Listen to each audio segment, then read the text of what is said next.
Good afternoon, everyone. I hope everyone's doing fine. We are a group of 5 people, and today we will be having a panel discussion on the topic gender dysphoria. I'll quickly introduce all of our members. I'll be beginning. I'm Tanvi Saxena, and I'll be covering the case study and the basic difference between gender, sex, and sexual orientation. Then we have Amina, who's going to be defining gender dysphoria and the controversy about whether it should be considered as a disorder or not. Then we have Karishma, who's going to be talking about gender dysphoria in girls and the DSM-5 criteria, which is used to diagnose gender dysphoria in children. We have Sana, who's going to be talking about the DSM-5 criteria, which is used to diagnose adults. And finally, we have Kashvi, who's going to be speaking about transsexuals. So, before getting into this discussion, I would quickly introduce that gender is a very sensitive topic, and I know that a lot of people already don't talk about it, and I am very well aware of the fact that many of us might not be acquainted with the basic difference between gender and sex. Does anyone want to help me out with that? Does anyone know what the difference is between gender and sex? Gender is a social construct and sex is like a biological. Right. Gender is a social construction, whereas sex is biological. Now, we as responsible and mature human beings, we must engage in these discussions about gender, so it is easier for people who are already going through this and people who already seek help so that we can create more accepting and comfortable spaces. Now, I would like to introduce a case study. And I hope that everyone tries to make an effort to understand what this person is going through. So there's Erica, who is a 24-year-old woman. She was assigned female at birth, and she would always prefer to dress like a boy and indulge in stereotypically boyish activities like playing with other boys or playing with cars and indulging in cricket. And whenever she would get into any relationships, she would always consider them as heterosexual. She always felt like she was trapped in the wrong body, which is a common symptom of gender dysphoria. She had feelings like other men, but she couldn't act like them, which ultimately led her to feel like she was helpless, and she had feelings of hopelessness as well. When she was in her 20s, she fell in love with a young woman, and they started to have a live-in relationship. But ultimately, that other partner, she started to like other men, and when Erica found that out, she couldn't really tolerate that, and that ultimately led her to feel irritable, depressive, and ultimately it led her to attempt suicide for the past 4 to 6 months. She always had a desire to be operated as a man. The next slide. Now, she was admitted to the hospital for her suicidal attempts. She was stable, but she had no contributory physical findings. And the mental status examination showed that she was depressed, irritable mood, depressive ideas, hopelessness, helplessness, and worthlessness. She was also given SSRIs for 10 days. Now, psychometric evaluation showed that she had elevated scores in depression, anxiety, and schizophrenia. She was also given supportive psychotherapy, which showed that she should be separated from any romantic or sexual partners currently if she was in a relationship. After being discharged from the hospital, she started working in a company in the USA, and her family relationships did improve. It was also found that her depressive cognitions and suicidal ideations also improved. But it was suggested that she would not engage into any sexual relationships after the discharge. Now, moving on, we quite understand what and how a person might feel with the help of the case study that we just discussed, and how it must have been so challenging for her to go through with her life. Before we get into what gender dysphoria is, I will quickly explain what gender and sex as terms are. Now, sex, gender, and sexual orientation are all interconnected, but they're also very important to understand individually. Now, media often portrays gender and sexual identity as binary, like whether you're male or you're female, whether you're interested in men or women. It is not as binary as it looks like. There are 5 main considerations when we talk about these terms. Now, there is a sex that the person is born with, which is biological. Gender they identify as, gender they express, the gender you're romantically attracted to, and the gender you're sexually attracted to, which is called fornication, and attraction and fornication come under sexual orientation. Or these are all part of a person's identity, but they don't necessarily have to align. Now, sex is, moving on, next slide. Sex is biologically and chromosomally male or female. Whether you have 2 X chromosomes or X and Y chromosomes. If you have 2 X chromosomes, then you're a girl. If you have X and Y chromosome, you're a boy. But even that isn't just binary. There are intersex people as well, who are people who have 1 or 2 or maybe 3 and more chromosomes. And obviously, ultimately, they have different physical sex characteristics as well. Talking about gender, gender is a social construction. And there are 2 main factors when we talk about gender. First factor is identity, and the second factor is expression, the way you express yourself outwardly. Now, a way to understand this fully is by understanding a person who has different biological sex than their gender identity. For example, if your biological sex is male and your gender identity is female, then you're a transgender person. And if your biological sex is male and your gender identity is also male, then you're a cisgender person. Now that we've explored the many possibilities of sex and gender, let's take a look at sexual orientation. Next slide. Now, sexual orientation is not really dependent on sex or gender of the person. Whom we are sexually attracted to can be as varied as how we identify. There is a difference between whom we are romantically attracted to and whom we have sex with. For example, you can be attracted to any gender, but you only prefer to have sex with females. And there can be any combinations of gender and sexual identity. You can be attracted to all types of genders, or you can be attracted to none of them. Now, it all ultimately depends on the person. So, that was all for my topic. Our understanding of sex, gender and sexual orientation may seem formal and complete, but there's still a ton of research and we learn something new every year, and I hope that I was able to clarify it a little bit. Now, I would like to call Amina so that she can define gender dysphoria. Good morning everyone, my name is Amina and I will be defining the meaning of gender dysphoria. So first, let's begin with a question. What do you think dysphoria means? Anybody else? Yeah. Yeah, exactly. So dysphoria is a state of worry. It is a state of confusion or a state of unhappiness which might be related to anything in our lives. So gender dysphoria is a state of worry, the unhappiness or the confusion which might be due to the assigned gender the person is born with. The person experiences discomfort due to the gender the person is born with. So it can happen in anyone. It can be in males or in females. It can be in children, in adolescents or in adults. So it is diagnosed mainly at 2 stages. It can be in childhood, which is known as gender dysphoria in children, or it can be in adolescents or adults, which is known as gender dysphoria in adolescents or adults. Earlier in the previous DSMs, this gender dysphoria was known as gender identity disorder. However, the term was changed in DSM-5 to gender dysphoria because it is not necessary that the person who is experiencing gender dysphoria also experiences typical gender development.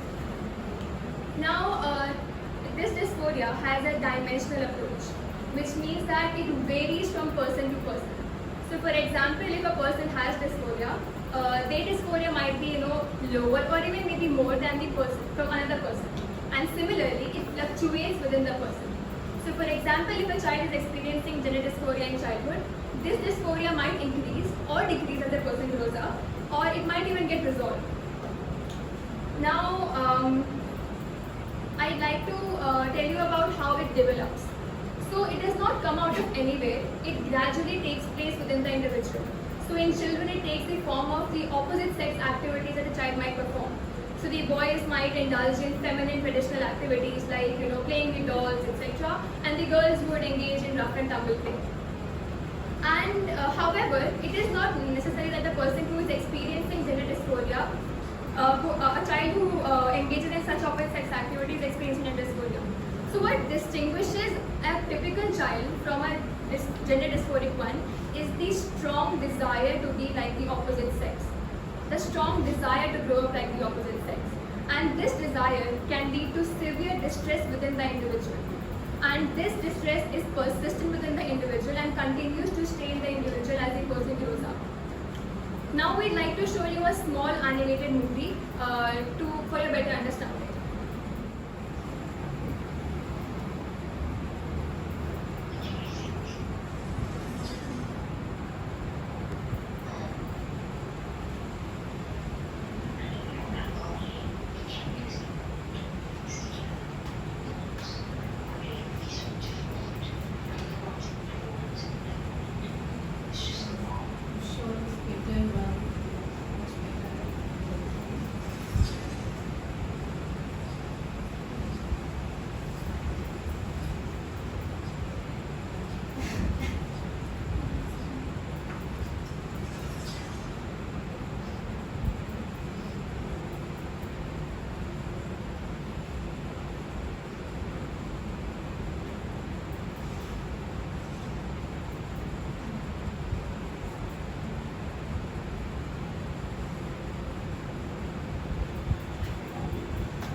I realize identity is a very important part of a person, and having that suppressed and to live every moment of it as if it, even though it was an animated cartoon, but if you generalize it to real life, it is so it is so emotional, so hard for that person to. It ended with a happy ending, which is a good thing, but in real life, I'm just imagining how difficult it is for them.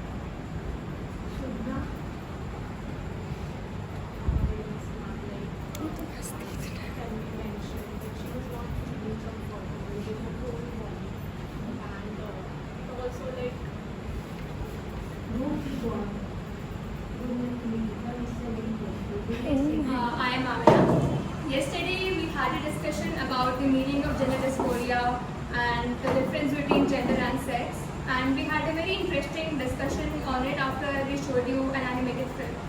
Now we'd again like to show you a small video and then we'll continue with the discussion.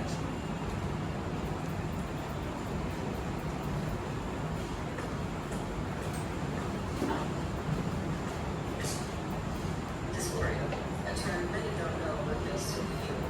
It's basically the disassociation or depression someone may feel towards parts of their body. This can apply anywhere from voice pitch or the chest region to being size or height as a whole. And when someone is faced with a person misgendering or deadening them, it's just another reminder of their dysphoria. A lot of people don't understand what dysphoria feels like, and I understand that. Sometimes it's difficult to see a situation from another's perspective.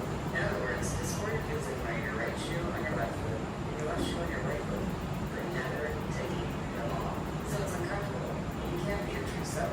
Like how could you run or play sport to your best ability when you have shoes on like that?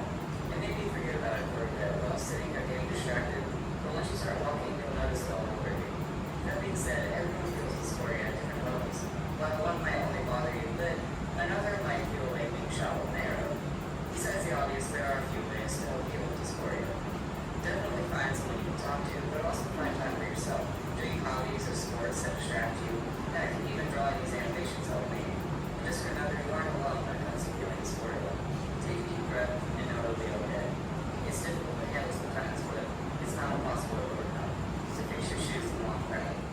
moving forward, let's talk about gender dysphoria in boys. So as I told you earlier that the dysphoria takes the form of the opposite sex activities that a child might perform. The dysphoria in boys can take the form of the traditional feminine activities that we call, such as playing with dolls, playing with Barbie house, engaging in girlish talks, and using makeup, using nail polish, etc. Also, the boys face a lot of bullying by their peers because of this dysphoria.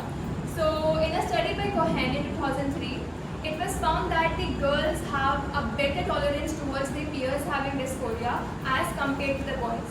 And this is the reason why the boys face a lot of bullying by their peers, and also because why the boys have a higher number of suicide attempts as compared to girls. In yet another study, it was found by Cohen 2003 that the gender ratio of gender dysphoria is 5 boys to 1 girl, which means that this is the reason of the increasing parental concern of the femininity in boys as compared to masculinity in girls. So now I'd like to call Karishma to talk about gender dysphoria in girls. Thank you, Amna. So now that we've seen how gender dysphoria becomes apparent in boys, let us discuss how gender dysphoria manifests itself in girls. I would like to ask everyone a question. What is the first word that comes to your mind when you picture a girl with short hair, dressed in a shirt, trousers, and a stereotypically boyish demeanor? Have you ever wondered why is that? It would just be that the girl is experiencing gender dysphoria, right? Do you think it could be because of the lack of awareness about gender dysphoria? Yes. So moving on this note, girls with gender dysphoria frequently object when their parents try to dress them in stereotypically feminine attire like dresses, skirts. They instead favor guys' clothes and short hair, what you typically call tomboy.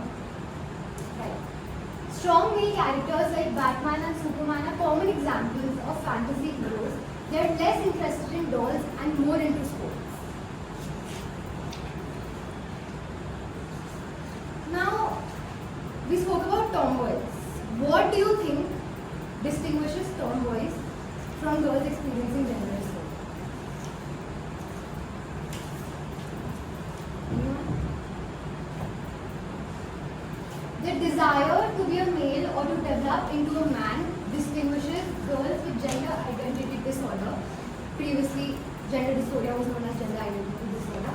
From simple tomboys who frequently exhibit many or even all of these characters.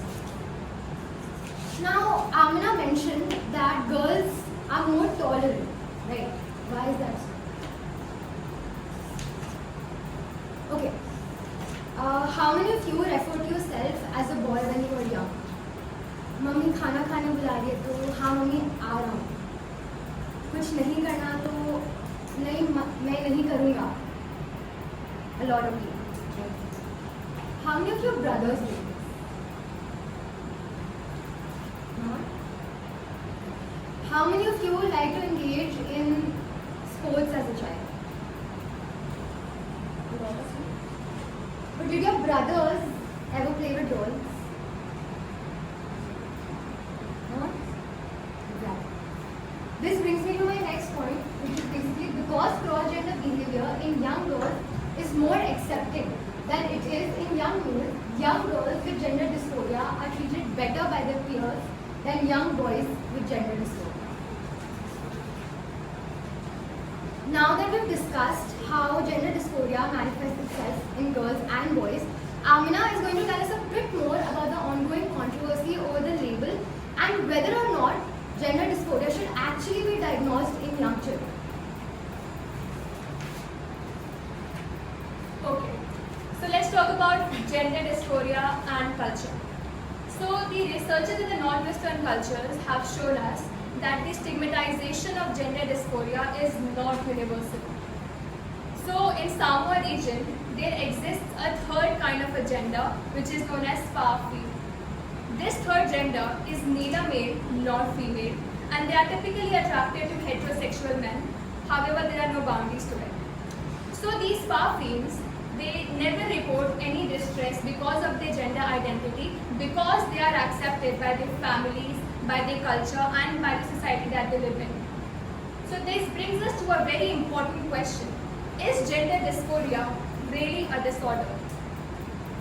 So researchers in the Western culture tell us that the experiences of a person with gender dysphoria are consistent with being called a mental disorder. However, there have also been researches done which tell us that the person with gender dysphoria becomes satisfied with their identity at some point of their lives. So they might take up a homosexual orientation, or they might get a sex reassignment surgery done. So which means that the dysphoria at some stage of their life gets resolved. The worry, the confusion, the unhappiness, it all comes to an end. And also in the Samoa region, as I said, they experience no distress because their families accept them, because their culture accepts them. And what the distress that they experience is from the society that is intolerant towards them, The society that they live in, the culture that they stay with, the families, the peers that surround them, and all of the people that surround them. So now I'd like to conclude my discussion by asking you all to think about something very important. Where do you think the actual problem lies? Is it within them or within us? Thank you. So moving forward, let's talk about gender dysphoria in boys. So as I told you earlier that the dysphoria takes the form of the opposite sex activities that a child might perform. The dysphoria in boys can take the form of the traditional feminine activities that we call, such as, playing with dolls, playing with Barbie house, engaging in girlish talks, and using makeup, using nail polish, etc. Also, the boys face a lot of bullying by their peers because of this dysphoria. So, in a study by Cohen in 2003, it was found that the girls have a better tolerance towards their peers having dysphoria as compared to the boys. And this is the reason why the boys face a lot of bullying by their peers, and also because why the boys have a higher number of suicide attempts as compared to girls. In yet another study, it was found by Cohen 2003 that the gender ratio of gender dysphoria is 5 boys to 1 girl, which means that this is the reason of the increasing parental concern of the femininity in boys as compared to masculinity in girls. So now I'd like to call Karishma to talk about gender dysphoria in girls. Thank you, Amna. So now that we've seen how gender dysphoria becomes apparent in boys, let us discuss how gender dysphoria manifests itself in girls. I would like to ask everyone a question. What is the first word that comes to your mind when you picture a girl with short hair, dressed in a shirt, trousers, and a stereotypically boyish demeanor? Tomboy. Have you ever wondered why is that? It could just be that the girl is experiencing gender dysphoria, right? Do you think it could be because of the lack of awareness about gender dysphoria? Yes. So moving on this note, girls with gender dysphoria frequently object when their parents try to dress them in stereotypically feminine attire like dresses, skirts. They instead favor guys' clothes and short hair, what you typically call tomboy. Right. Strong male characters like Batman and Superman are common examples of fantasy heroes. They are less interested in dolls and more into sports. Now, we spoke about tomboys. What do you think distinguishes tomboys from girls experiencing gender dysphoria? Anyone? The desire to be a male or to develop into a man distinguishes girls with gender identity disorder. Previously, gender dysphoria was known as gender identity disorder, from simple tomboys who frequently exhibit many or even all of these characters. Now, Amina mentioned that girls are more tolerant, right? Why is that so? Okay.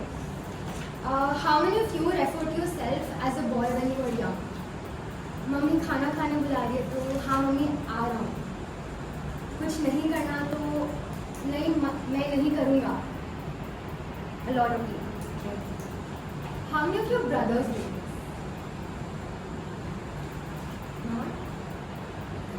How many of you like to engage in sports as a child? A lot of you. But did your brothers ever play with dolls? No? Exactly. This brings me to my next point, which is basically because cross-gender behavior in young girls is more accepted than it is in young males, young girls with gender dysphoria are treated better by their peers than young boys with gender dysphoria. Now that we've discussed how gender dysphoria manifests itself in girls and boys, Amina is going to tell us a bit more about the ongoing controversy over the label and whether or not gender dysphoria should actually be diagnosed in young children. Okay, so let's talk about gender dysphoria and culture.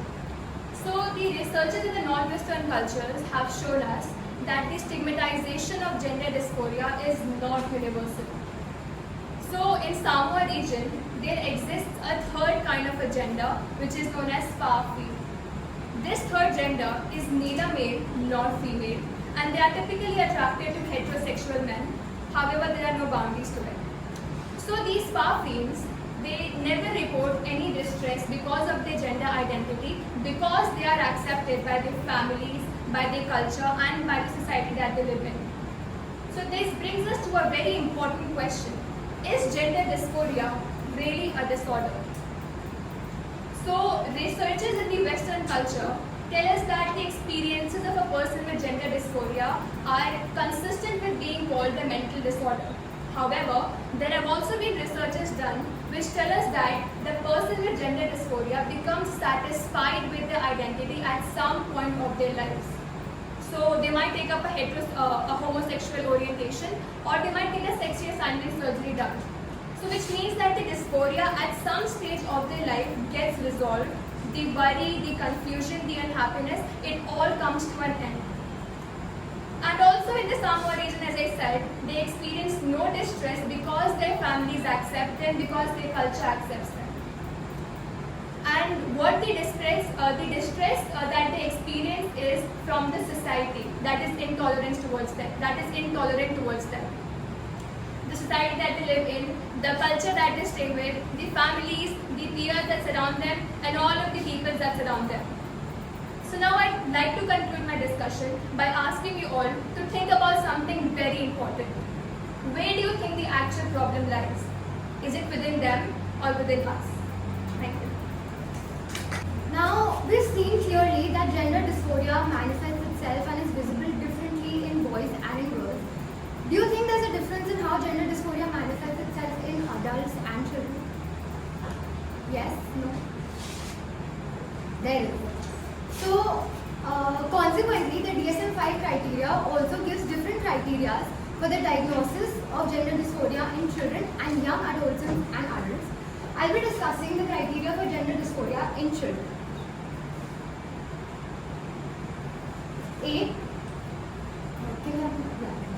A marked incongruence between one's experienced or expressed gender and assigned gender of at least 6 months duration as manifested by at least 6 of the following criteria that we'll discuss. The first is a strong desire to be of the other gender or an insistence that one is the other gender or some alternative gender different from one's assigned gender. Like Amina said, a person, an individual with the assigned gender boy may insist that his expressed gender is girl or vice versa. Second, in boys, assigned gender, a strong preference for cross-dressing or simulating female attire, or in girls, assigned gender, a strong preference for wearing only typical masculine clothing and a strong resistance to the wearing of typical feminine clothing. Now we spoke about how an individual with assigned gender may have a preference for the stereotypically clothing of the other gender. But we did not speak about how they might actually resist the clothing of their own gender. For example, if I have the assigned gender of a girl, I just do not prefer the clothing of stereotypically males, that is a shirt or trousers. I actively resist wearing dresses or skirts. Right. Third, a strong preference for cross-gender roles in make-believe play or fantasy. Could you tell me any games that are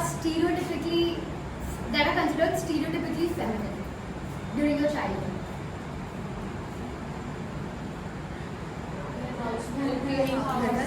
Right. A strong preference for cross-gender roles. That is basically an individual who has the assigned gender of a female. What do you expect her to play the role of when she is, playing her role? Wife, the mother, but she won't want to do that. Right? Instead, she'll want to play the role of a father or the son. And for individual with the assigned gender boy, you do not expect the boy to engage into, playing her role. But he would actually want to do that. Fourth, a strong preference for the toys, games or activities stereotypically used or engaged in by the other gender. For example, if I have the assigned gender of a girl, I would actually like to play with stereotypically boy toys. For example, cars or dinosaurs, and engage in adventurous and rough tumble and play. Right. Can you have the next slide, please? A strong preference for playmates of the other gender. Usually you expect girls to play with girls and you expect boys to play with boys. That is what happens during childhood, right? But this is not the case for people experiencing gender dysphoria. If my assigned gender is a girl, but I'm experiencing dysphoria, I would rather want to play with boys. And that is the same case for individuals who are assigned with the gender boy and they're experiencing dysphoria. They would rather prefer playing with girls. 6. In boys, assigned gender, a strong rejection of typically masculine toys, games and activities and a strong avoidance of rough and tumble play. Or in girls, assigned gender, a strong rejection of typically feminine toys, games and activities. Just like clothing, we spoke about how individuals with their assigned gender might actively prefer and resist the clothing of their assigned gender. It is the same for the activities and games. It is not just that they prefer, they would actually resist engaging into an individual with an assigned girl. She'll actually resist engaging into playing activities like ghar or applying makeup. Can we have the next slide? 7. A strong dislike of one's sexual anatomy. Can someone tell me what is sexual anatomy? Right. It consists of the internal and external sexual organs. Now, in order to be diagnosed with gender dysphoria, a strong dislike for one's sexual anatomy, for example, an individual with the assigned gender may feel very uncomfortable when he looks at his penis. That is a very important criteria for diagnosis of gender dysphoria, and the same applies for girls as well. 8. A strong desire for the primary and or secondary sex characteristics that match one's experienced gender. What are primary or secondary sexual characteristics? Could someone like to tell me? Primary sex genitalia, that's like one. Secondary is when boys is puberty, they develop clear, harsh voice. In women, they develop breasts, rounded hips, and that's the secondary. Absolutely right. So basically, we spoke about primary sexual characteristics. Secondary sexual characteristics basically include the features that boys or girls experience during puberty. For example, during boys, they develop facial hair, or there's a coarse voice, there's a development in their voice. In girls, they develop their breasts, there's rounded hips, and all of these. So basically, if an individual is assigned with the gender boy, he would want to match the primary or sexual characteristics that match one's experienced gender, that is female. And the same goes for an individual whose assigned gender is a girl, but she is experiencing dysphoria. Right, I think I missed one of the points. I'll just cover it quickly. That is,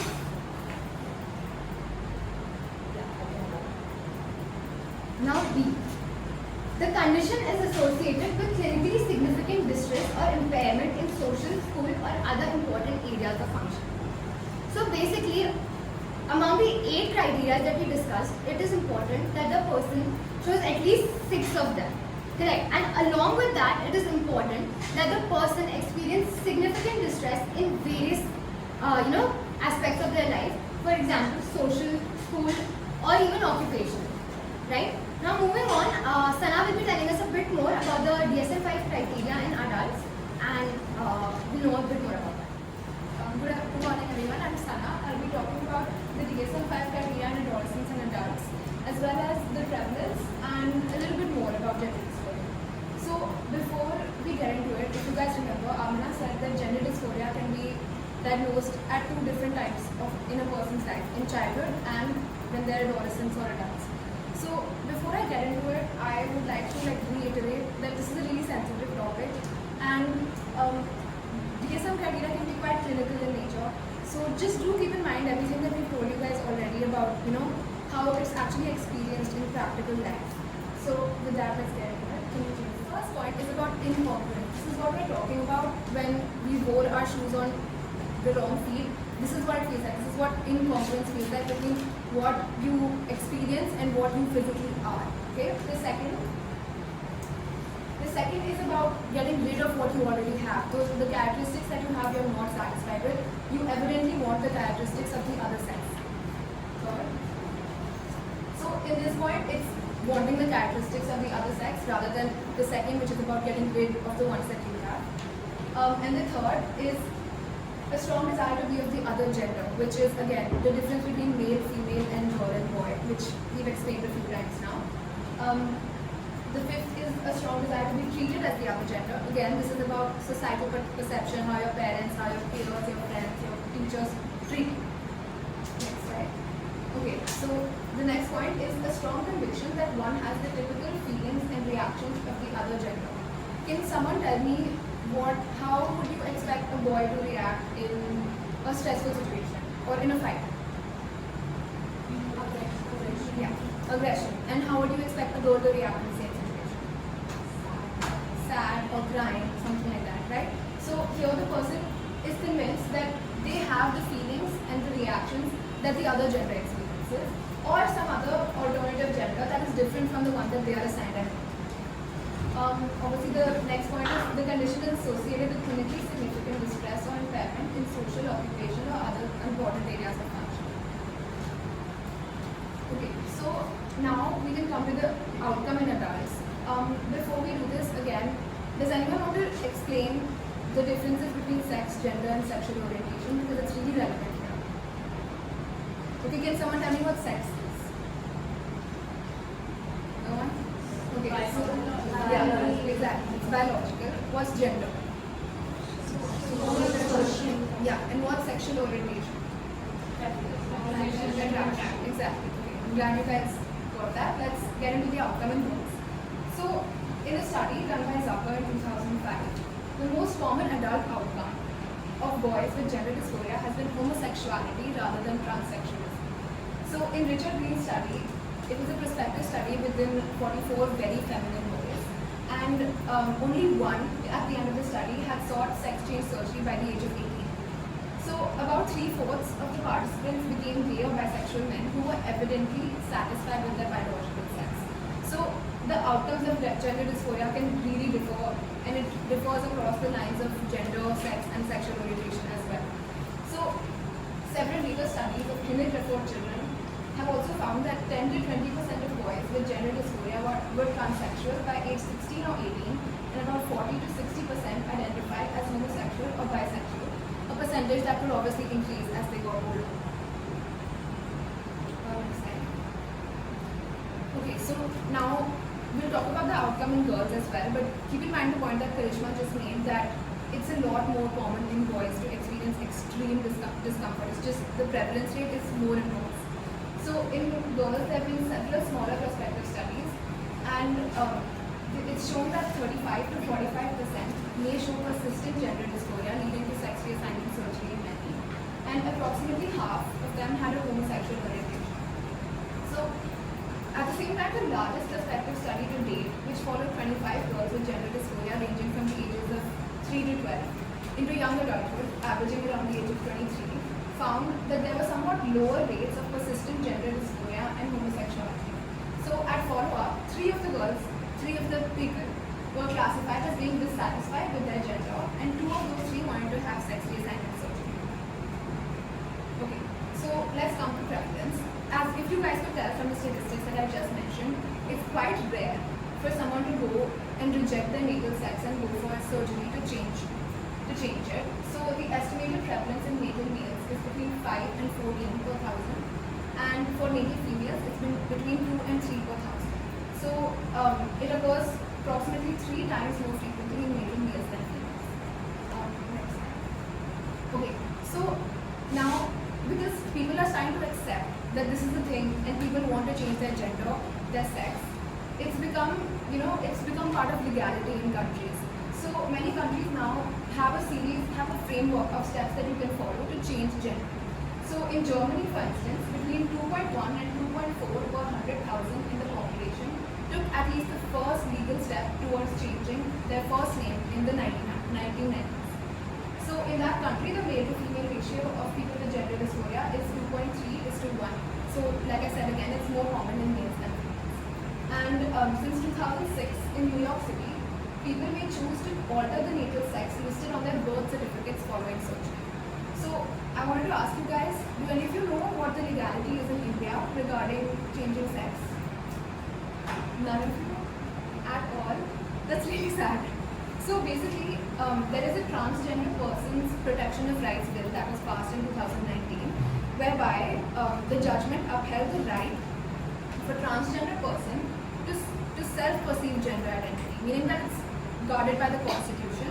So even in the absence of sex reassignment surgery, you can refer to yourself as whatever gender you feel that you are. That's it from me. Kashi will be covering transsexualism for us. Hi everyone, my name is Kashi and I will be covering the topic of transsexualism. So before we get to the technical meaning and definition of transsexualism, I want to know your perspective and your viewpoint of the broad spectrum of transsexualism. So can anybody tell me what they think of transsexualism? What do you guys think it is? No one? Ma'am? Anything? Okay, can anybody at least? Yeah.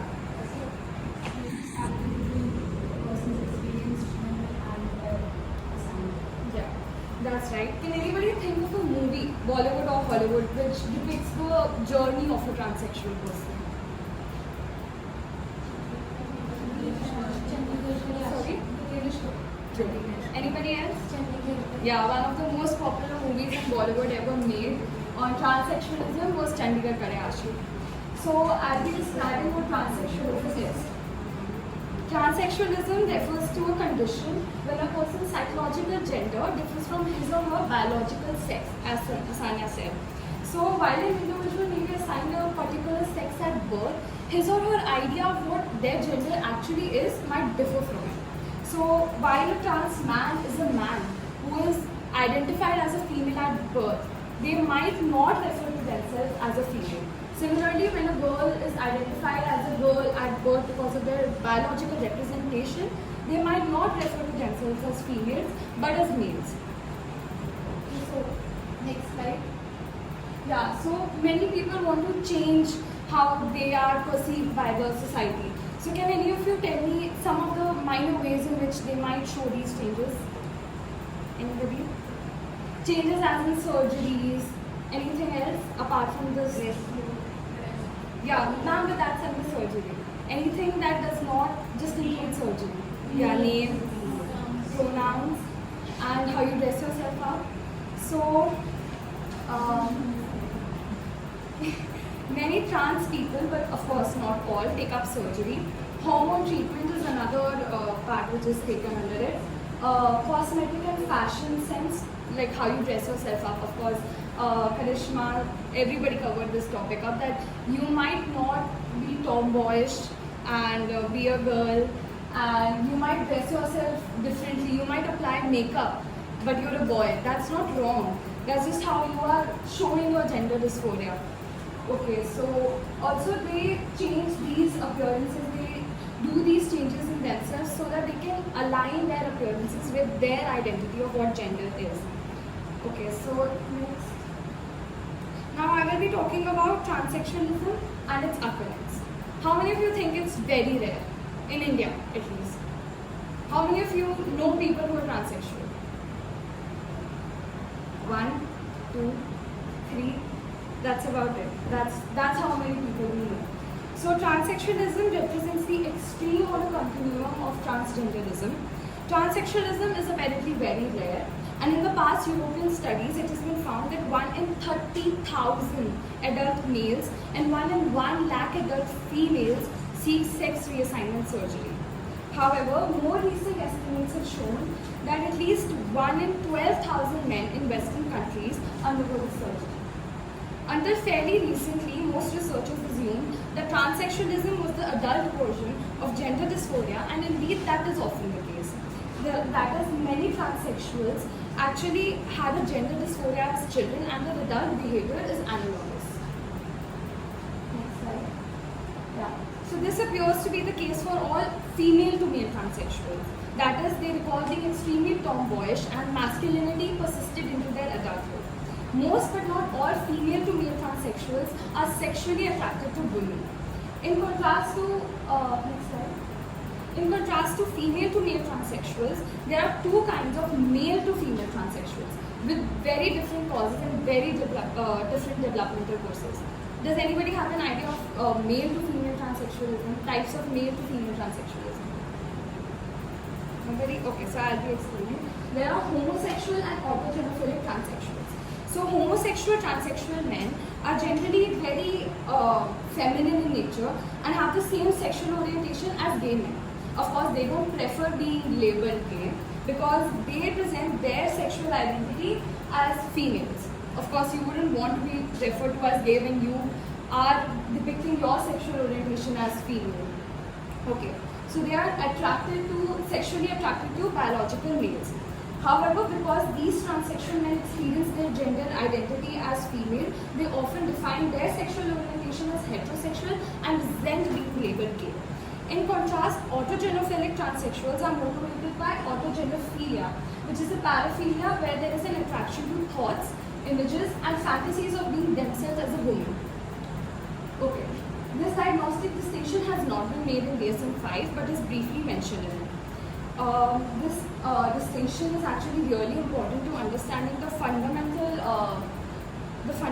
differences and diverse psychology of male to female transsexualism. Moreover, recent studies have shown an increased prevalence in the Western countries of male to female transsexualism, and most of them were actually autogenophilic transsexualism. Next slide. Okay, so autogenophilia is, of course, as you could see, a very controversial topic amongst many transgender individuals who object that autogenophilia is inconsistent with their experiences and that their motivation to change their sex was not sexual at all. Some supporters of the theory, however, say that autogenophilia, the denial of autogenophilia is included with the factors of sexual shame and stigmatization. Next slide. So DSM-5 is likely to, however, omit autogenophilia because of its strong resistance towards this idea. Okay, now one of the most effective ways we've all talked about it is surgical sex reassignment. Why do you think people go through the surgery? And why do you think there are such low rates of the surgery? Anybody? Yeah. Cost. Yeah, that is true. Cost. Anything else? Yeah. The long process that is involved in sex surgery starting on puberty doctors. Yeah. Then anticipating and preparing the money for the cost for the surgery, environment support, family support, mental preparation of this drastic change. Of course. All of them were extremely right. Yeah, it's also very painful.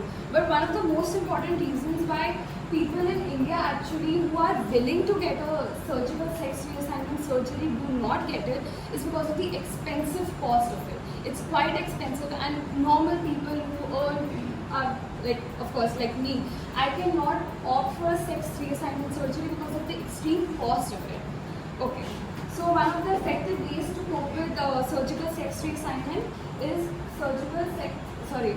transsexualism is surgical sex reassignment. Initially, transsexuals who want and are waiting for surgery are given hormone treatment to begin with. Biological men are given estrogens to facilitate, can you tell me? Estrogens are given to males for breast softening, yeah, shrinking of muscles, changing of voice, all of those characteristics. Biological women are given testosterone. Can you tell me why? Yeah. Body.